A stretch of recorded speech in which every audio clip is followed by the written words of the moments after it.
Hey everybody, Sarah here. So today I'm going to be doing a Q&A where I go over a lot of questions that I've gotten over in the last month. Well, usually it's the last month, but I actually haven't done one of these in a while. So I'm going to be going through questions that I've gotten in the last few months and answer those here for you guys. Before I jump in, I want to thank all the members on this channel for helping to make everything possible. You guys are amazing. Thank you so much.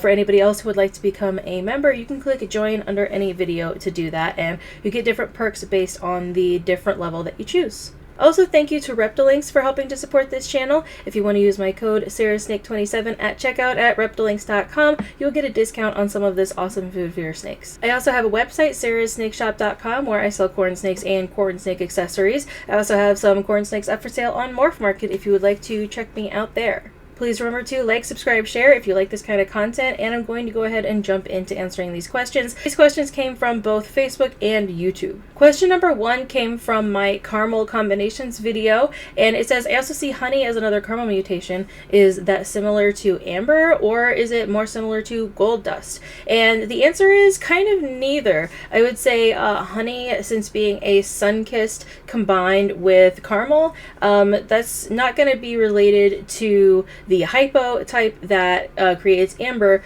or the ultramel that creates gold dust. It's going to be something totally different, but they do look very similar. The biggest difference actually is going to be the pattern on them. A gold dust pattern is going to be a little bit different. It's going to have more of that sun-kissed pattern than just your typical amber or gold dust. This next question came from my testing yellows video. The question is, if you breed a buff to a toffee, the visuals would be just nondescript yellow, or would you be able to tell them apart maybe as they age? And what would you say when you sell them? Nondescript yellow, like what kind of morphs are we talking about here?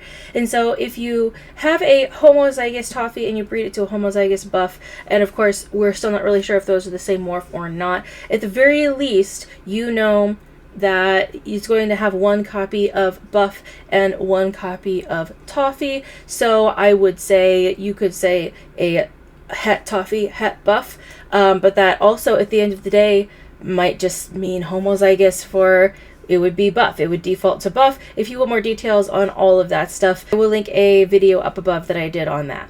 This next question is one that I get a lot. I actually got this one from Facebook though, and it is question for the experts. I hope that I'm considered an expert. I got my baby corn snake yesterday. Its feeding is due today. Do I wait, or do I go ahead and feed it, and how long do I wait if I have to wait? And the answer is yes, definitely wait. If the snake is due to eat today, it's okay. Snakes can go a few more days without eating with no issues. It's better to let them settle in for at least 48 hours before attempting to feed, but some people will say it's okay to even skip 5 to 7 additional days before expecting them to feed. You definitely want that snake to be able to have a little bit of time to settle in before offering it food.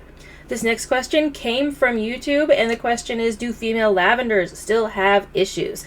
And the answer is, it's kind of questionable. It was always kind of questionable if it was directly lavender that was causing kinking issues, and I'm assuming that the kinking is what they're talking about, because those are the issues that we have in the past sort of noticed with lavenders, but it seems to me that the majority of the lavenders lately, I want to say in the last 5 to 7 years, I have not seen too many issues. It seems like those issues are being bred out.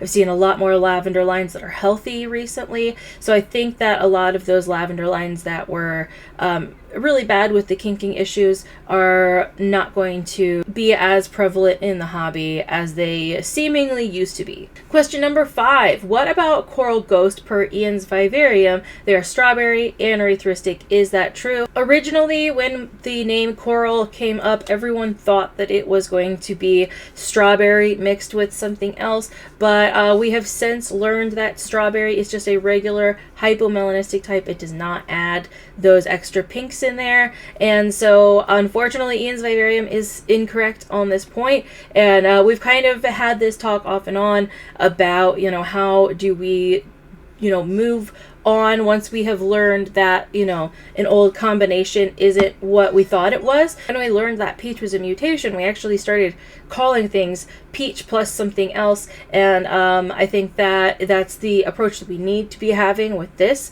And peach still isn't even recognized on Ian's Vivarium. Neither is odd, neither is weirdo, and these have all pretty much stood the test of time as far as mutations. So just a reminder that yes, Ian's Vivarium is an amazing resource, and I 100% recommend everybody go check it out. Like, you will not regret the information that you get there.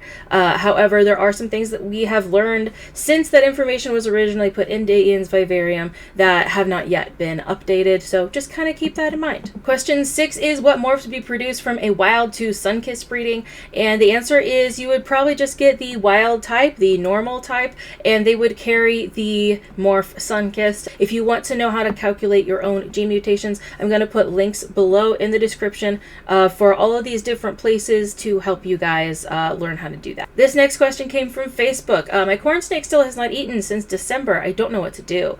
And this poor person did not know that sometimes adult corn snakes will go into brumation, which is a sort of hibernation type state. They know when it's winter, they know when it's spring. No matter whether you keep the tank at a certain temperature and you keep the timers for the lights on at a certain time, they still know what time of year it is, especially when you live somewhere that it's really cold. And finding out the corn snake was about 7 years old, a female. This is very, very typical. A lot of breeders will actually buy wine coolers to brumate their animals in. It's not uncommon. So just to kind of give you an idea, I have a whole video on brumation on my channel as well. Now, if this was a baby corn snake, I would definitely be worried, but we found out that this snake was a 7-year-old adult. This next question is, what size of tubs do you keep your adults in? And I have that's a very complex answer because I have actually a lot of different sizes of enclosures. For my yearlings and young adults, they're going to go in the 28 quart enclosure typically. Larger adults are going to go up in the 42 quart enclosure. Question number 9 came from my Reptilinks video asking, is that all you feed, or do you still feed rodents as well? I will do both. Usually if a snake will take Reptilinks, I will just always feed them Reptilinks because once a snake takes links, I just generally prefer to have them on that diet. However, if I run out of Reptilinks, of course I will give that snake a mouse instead that week or whatever. And sometimes I like to just vary it up a little bit. I feed a very, very large variety of food to my snakes. And here's our last question. Can you talk about the gold dust morph and what makes a gold dust? Thank you for the information. So a gold dust is a combination of 3 different gene mutations. Caramel is going to be the main one that changes the color.